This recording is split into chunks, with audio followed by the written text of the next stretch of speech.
హాజరు కావడం జరిగింది. దీని యొక్క ముఖ్య ఉద్దేశం తెలంగాణ రాష్ట్రంలో ఒక రాజకీయ మార్పు తీసుకురావాలనే ఉద్దేశంతో ఈ పొలిటికల్ జస్టిస్ ఫ్రంట్ను ఏర్పాటు చేయడం జరిగింది. ముందుగా అన్నిటికంటే ముందుగా ఈ రాష్ట్రంలో సీట్లు ఇవ్వని పార్టీలకు ఓట్లు వేయొద్దు అనే నినాదంతో ఓటు నిరాకరణ ఉద్యమాన్ని ఇప్పటికే ప్రారంభించడం జరిగింది. జిల్లాల్లో మరి ఇప్పటికే సమావేశాలు ఏర్పాటు చేయడం జరుగుతుంది. ఎందుకనంటే ప్రజాస్వామ్యము అనంటే సమానత్వము అనంటే కేవలం 2-3 కులాలు 2-3 వర్గాలే మొత్తం కబ్జా చేసి చేజిక్కించుకొని పరిపాలిస్తుంటే మిగిలిన కులాలు మిగిలిన వర్గాలన్నీ కేవలం ఓట్లు వేయడానికి, జెండాలు మోయటానికి, అదేవిధంగా కార్యకర్తలుగా పనిచేయడానికి మాత్రమే కాదు, ఈ కులాలకు ఈ వర్గాలకు ప్రజాస్వామ్యంలో భాగస్వామ్యం కల్పించాల్సినటువంటి అవసరం ఉంది. స్వాతంత్రం వచ్చి 77 సంవత్సరాలు దాటినా కేవలం 2-3 వర్గాలే ఈ రాష్ట్రాన్ని గుప్పిట్లో పెట్టుకొని పరిపాలించడం అనేది నిజంగా చాలా దుర్మార్గమైనటువంటి విషయం. నిజంగా ఇంతమంది మేధావులు, ఇంతమంది ఉద్యమకారులు, ఇన్ని రాజకీయ పార్టీలు ఉన్నారు. చాలామంది మమ్మల్ని మించిన మేధావులు లేరు. ఏ అన్యాయం జరిగినా మేము నిలబడతాం, పోరాడతాం, మేము ఉద్యమాలు చేసిన చరిత్ర ఉంది. తెలంగాణ అంటేనే, తెలంగాణ గడ్డ అంటేనే అసలు ఎలాంటి ఆధిపత్యాన్ని, ఎలాంటి అరాచకాన్ని, ఎలాంటి మోసాన్ని సహించం, మేమంతా తిరుగుబాటు చేసి దాన్ని ఎదుర్కొంటాము అని గొప్పలు చెప్పుకునే వాళ్ళు ఈ రాష్ట్రంలో చాలామంది ఉన్నారు. ఇప్పటికీ మాట్లాడుతూనే ఉంటారు. ఎంతోమంది రచయితలు పుస్తకాల మీద పుస్తకాలు రచిస్తున్నారు. కానీ బీసీలు రాజకీయ బానిసలుగా ఉంటే ఒక్కరు దాని గురించి మాట్లాడటం లేదు. 30-40 కులాలకు అసెంబ్లీలో ప్రాతినిధ్యమే లేకపోతే ఎవరు దాని గురించి గొంతెత్తి మాట్లాడే పరిస్థితి లేదు. అందరి గొంతులన్నీ అందరూ మౌనంగా ఉన్నారు. కాబట్టి దీన్ని ఎదుర్కోవాల్సినటువంటి సమయం ఆసన్నమైంది. బహుజనులే ఈ రాష్ట్రాన్ని పరిపాలించాలనే ఉద్దేశంతో అసలు ఈ రాష్ట్రంలో ఒక రాజకీయ మార్పు జరగాలి. 2-3 కులాల ఆధిపత్యం పోవాలి. అదేవిధంగా ఏంటి అంటే ఇది కులాల వ్యవస్థనే. భారతదేశము అనంటే ఇంకా దాచుకునేది ఏమీ లేదు. ఈ దేశంలో కులాలే వర్గాలు, వర్గాలే కులాలు. దేన్ని ఏ అవకాశం వచ్చినా, ఏ ఫలితం వచ్చినా, ఏ ఫలాలు ఇవ్వాల్సి వచ్చినా కులాలనే ఆధారంగా చేసుకొని అన్ని కులాలకు ప్రాతినిధ్యం ఇవ్వాలి. కులాలకు ప్రాతినిధ్యం ఇస్తేనే అప్పుడు న్యాయం జరుగుతుంది. కాబట్టి కొన్ని కులాలు మాత్రమే మొత్తం ఏంటిది అని అంటే ఫలితాలన్నీ కూడా చేజెక్కించుకొని పరిపాలించడం అనేది సరైనది కాదు. త్వరలోనే ఇప్పటికే జిల్లాలలో మరి చాలా సమావేశాలు జరుగుతున్నాయి. త్వరలోనే ఒక టూర్ ప్రోగ్రామ్ కూడా మేము ప్రకటించబోతున్నాం.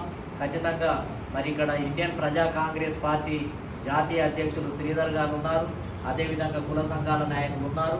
వచ్చే ఎన్నికలలో కూడా ఈ తెలంగాణ రాష్ట్రంలో కలిసి వచ్చే భావసామీప్యత కలిగినటువంటి పార్టీల తరఫున మరి 119 అసెంబ్లీ స్థానాలకు కూడా పోటీ చేసే దిశగా ఇప్పటి నుంచే సమాయత్తం చేయాలి.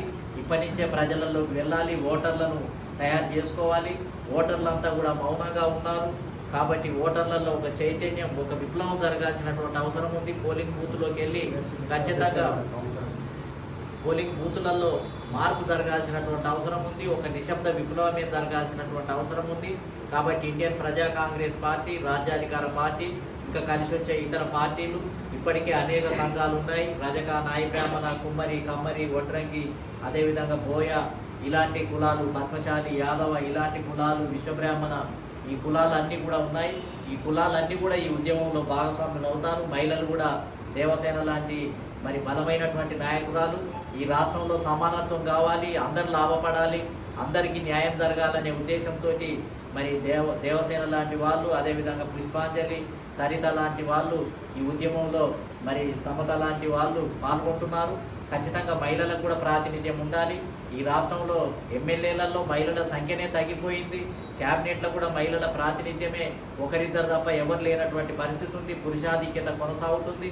కాబట్టి ఇవన్నీ కూడా అసమానతలతో కూడుకుని ఉన్నటువంటి ఈ సమాజాన్ని చదును చేసి సమానత్వము, న్యాయము అనే ఏదైతే ఆశయాలు ఉన్నాయో వాటిని సాధించడానికి ముందుకు పోవాల్సినటువంటి అవసరం ఉంది. దానికోసమే మరి బలమైనటువంటి ఉద్యమాన్ని నేషనల్ పొలిటికల్ జస్టిస్ ఫ్రంట్ అనే సంఘంలో అనేక సంఘాలు, మేధావులు, రాజకీయ పార్టీలు అన్ని భాగస్వామ్యంతో ఈ సంస్థ ఏర్పడింది. కాబట్టి ఇది తెలంగాణ రాష్ట్రంలో పెనుమార్పులు తీసుకురావడానికి ప్రయత్నం చేస్తుంది. కాబట్టి ఈరోజు మరి ముఖ్య కమిటీ సమావేశమే, ముఖ్య నాయకుల సమావేశమే ఏర్పాటు చేయడం జరిగింది. భవిష్యత్తు కార్యక్రమాన్ని ఎవరైతే స్వామీజీ గారు ఉన్నారో మరి మామిడాల స్వామీజీ గారు, వీరు మామిడాల రాజు గారు, రాజులు వీరు మరి ఆధ్యాత్మిక దృష్టితో ఉన్నప్పటికీ కూడా సమాజంలో జరుగుతున్నటువంటి మార్పులన్నీ కూడా వాళ్ళు కూడా పరిశీలిస్తున్నారు. ఈ సమాజంలో అసమానతలు ఉన్నాయి, కొన్ని కులాలే పెత్తనం చేస్తున్నాయి, కొన్ని కులాలే అధికారాన్ని కబ్జా చేశాయి. కాబట్టి ఇది చెల్లదు, ఇకపై చెల్లదు, సమానత్వం రావాలి, బీసీలకు కూడా న్యాయం జరగాలని చెప్పి మామిడాల రాజులు గారు మరి మనతో భుజం కలిపి పోరాటం చేయడానికి వారు సిద్ధంగా ఉన్నారు. పూర్తి స్థాయిలో ప్రజల్లోకి వెళ్ళి ప్రజలలో ఒక చైతన్యం తీసుకొని వచ్చి ఓట్లు వేయించుకోవడం ద్వారా మనం ఎవరినో నిందించాల్సినటువంటి అవసరం లేదు. మనమే మారాలి, మన ఓట్లు మనం వేసుకుంటే మార్పు వస్తుందని మామిడాల రాజు గారు బోధిస్తున్నారు. ఆయన బోధనలు కూడా ఇప్పుడు అవసరం ఉంది. కాబట్టి వారి వెనకాల కూడా ఖచ్చితంగా ఏంటిది అని అంటే తెలంగాణ సమాజం నడుస్తుంది, ప్రజలంతా కూడా నడుస్తారు. కాబట్టి రాబోయేది మహత్తరమైనటువంటి ఉద్యమమే జరగబోతుంది. మరి నరసయ్య గారు, అదేవిధంగా లక్ష్మణ్ గారు, అదేవిధంగా బోయ గారు, పాల్ గారు, గోపి బోయ గారు, వీళ్ళంతా కూడా దీంట్లో భాస్కర్ గారు, వీళ్ళంతా ప్రముఖ పాత్ర పోషిస్తూ ఉద్యమానికి అంకితం కావాలనే ఉద్దేశంతో వీళ్ళంతా కూడా పనిచేస్తున్నారు. ఖచ్చితంగా ఇది రాబోయే కాలంలో మరి మంచి రాజకీయ మార్పు తీసుకొస్తుంది, సమానత్వాన్ని తీసుకొస్తుంది అని చెప్పి మరి నేను ఆశిస్తున్నాను. కాబట్టి మీరందరూ కూడా సహకరించాల్సిందిగా ఈ సందర్భంగా విజ్ఞప్తి చేస్తున్నాను.